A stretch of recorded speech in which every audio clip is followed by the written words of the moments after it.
welcome back to my channel. My name is Stacey Flowers and I am a student of Dave Ramsey's Financial Peace University and on a journey to become 100% debt free. I'm currently on baby step number 1 to save $500, and that is because my income is under $20,000 a year. I currently work part-time, earning anywhere from $1,000 to $1,200. I recently opened my company and it is becoming profitable. In this video, I'm going over my week's budget review for the budget that I did in the month of June. So if you are interested in seeing what I earned and what I spent in the past 7 days, please keep watching. So it is actually a little bit late. I'm so tired right now, but I wanted to make sure that I got this video recorded because another 7 days has passed and I've really been tracking and looking at my expenses closely.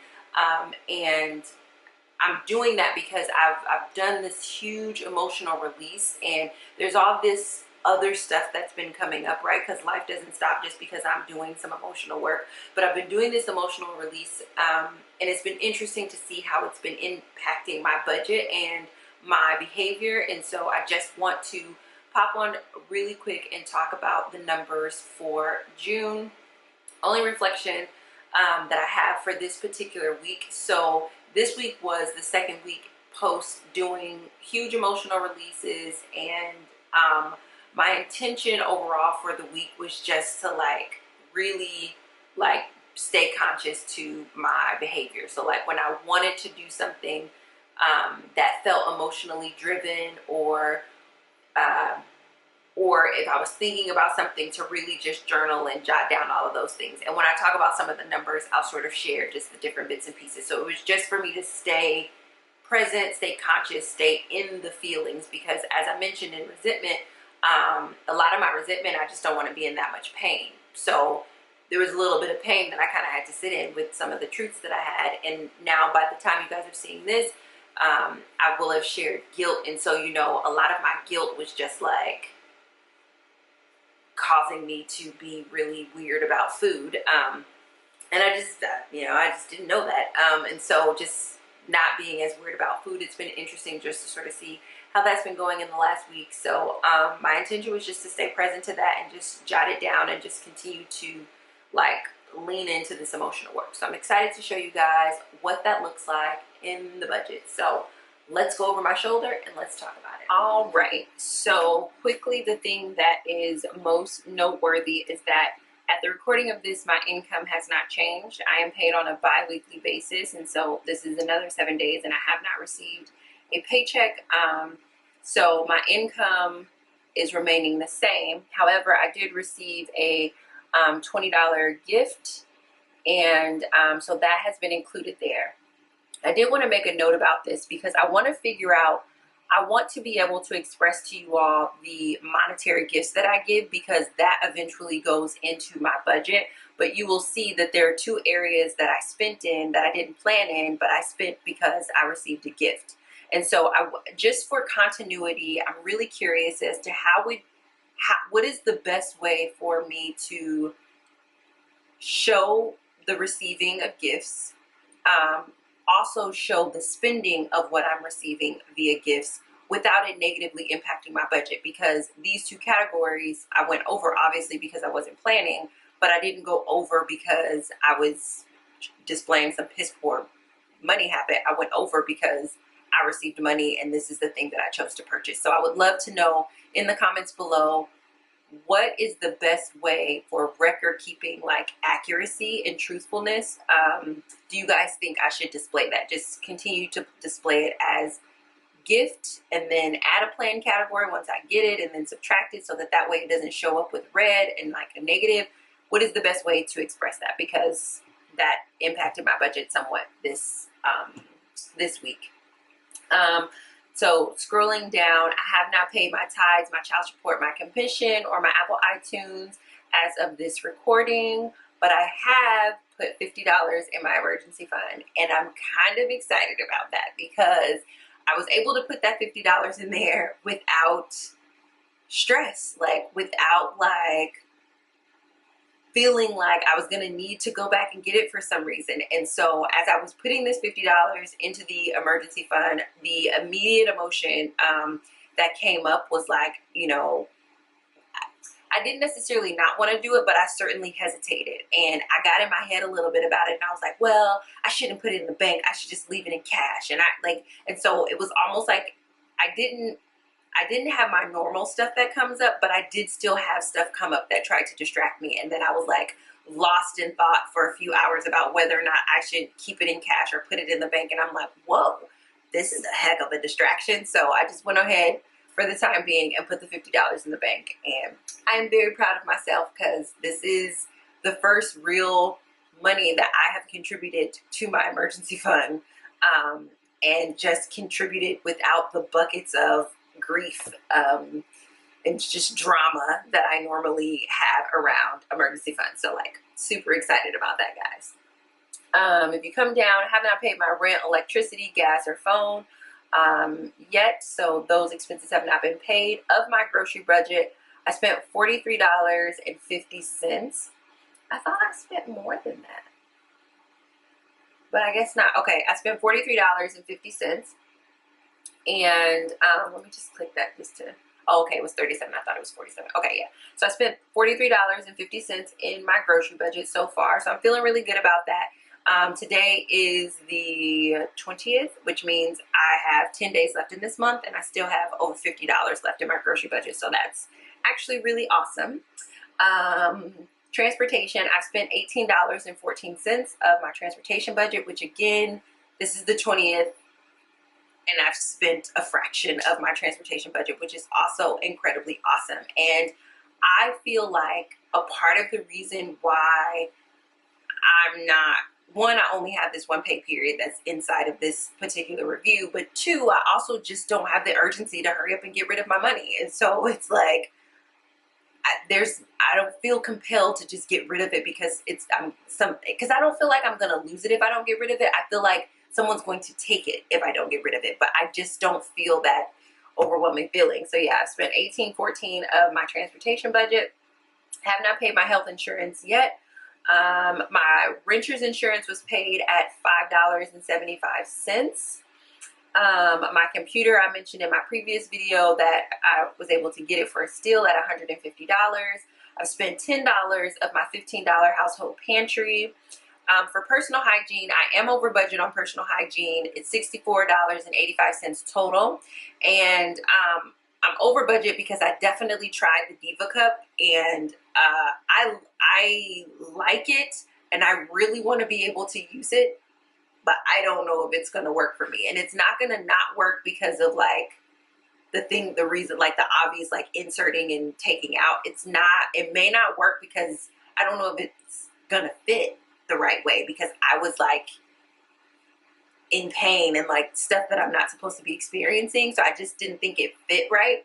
And the Diva Cups comes in 2 sizes, but like I just don't have the budget to go back out and get the other size to try that. But overall, like initially using it, I enjoyed it.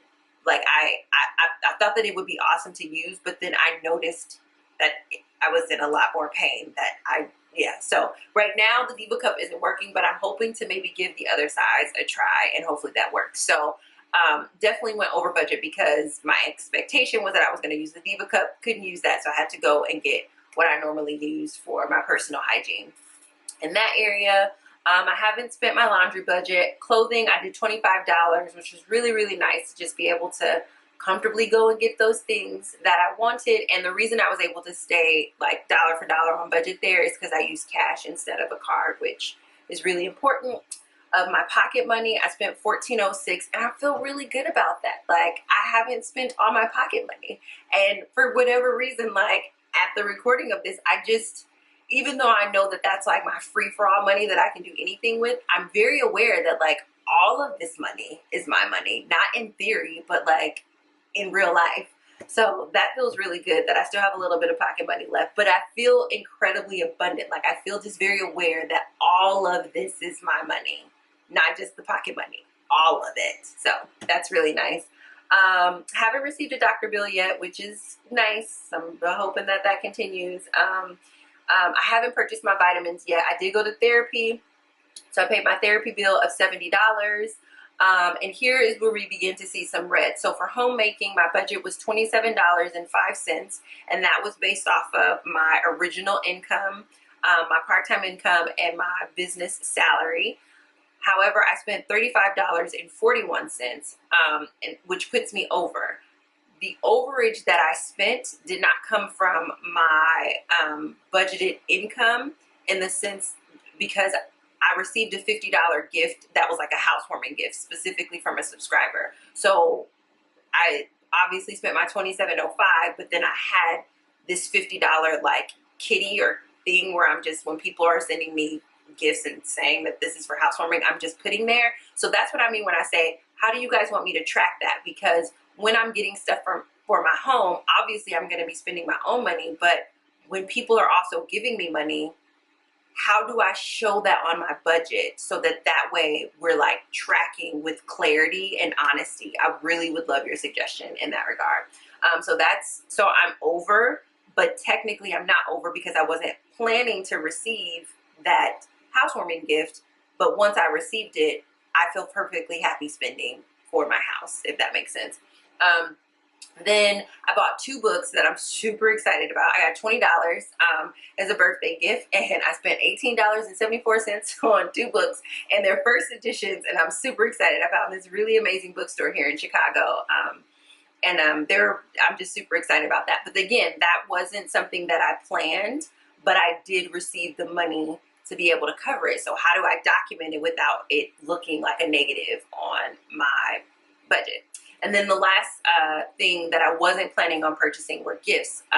Totally spaced that this month is Father's Day, and I have some really amazing people in my life who are fathers, and really amazing fathers in my life. And so I spent $42.91 on that, which completely is over budget, was completely unplanned, which that will serve as like a true ding or negative mark when I do my budget report card, because it just wasn't planned. That's just me not considering the month that I'm in. But I will say, I did not spend that I didn't feel guilty. I didn't feel bad. I didn't feel like, oh, I should just, like, I did not have a negative emotion about it. I just was like, oh, you forgot that this month is Father's Day. Like, you forgot that in June there's Father's Day, and you want to participate in giving gifts to fathers that you love. So I didn't feel any negative emotion about spending it, but I do understand that it will show up as a negative when I do my final budget report card, because I didn't plan for it, if that makes sense. So, and then I have not paid anything on my debts as of the recording of this video. So that's where I am right now. Overall, like, I feel really good. Like, I feel good that, like, in 20 days, I received, in 20 days, I've had $544.34. And I have put about 9% of that, like the $50, into savings, which that's progress, right? Like, I'm actually contributing 5%, or not 5%, nearly 10% of my income to my savings. I'm not waiting for a gift. I'm not waiting for a windfall. Like, I'm taking of the portion that I have and putting it in savings. And that, I think, out of anything else, like, that is the thing that totally, like, is warming my heart and making me feel super awesome, because this is the first month that I have comfortably, maybe comfortably is a strong word, but that I have, without drama, contributed to my own savings without those fears and weird feelings. Just, and it's really close to 10%. So I'm super, like I just feel incredible for that. Like, my whole entire heart is like exploding with like joy and happiness in that regard. And then I also feel really good too that I just didn't feel compelled to, spend every single one of these dollars. Like, I feel good that, like, although everything is spent, like, I didn't feel compelled to, like, all of my groceries, all of my transportation. Like, there was no overwhelming feeling of like, if you don't do this now, you're never going to be able to do it. I just didn't feel that this week. And that feels really amazing. So I'm excited about going into the next week. I'm excited about, seeing where my budget is going. That's where I'm at right now, guys. I'm super excited. I hope you're excited too. Please leave me a comment below on how we should track the gifts / planning of homemaking, etc. And I'll talk to you soon. Bye.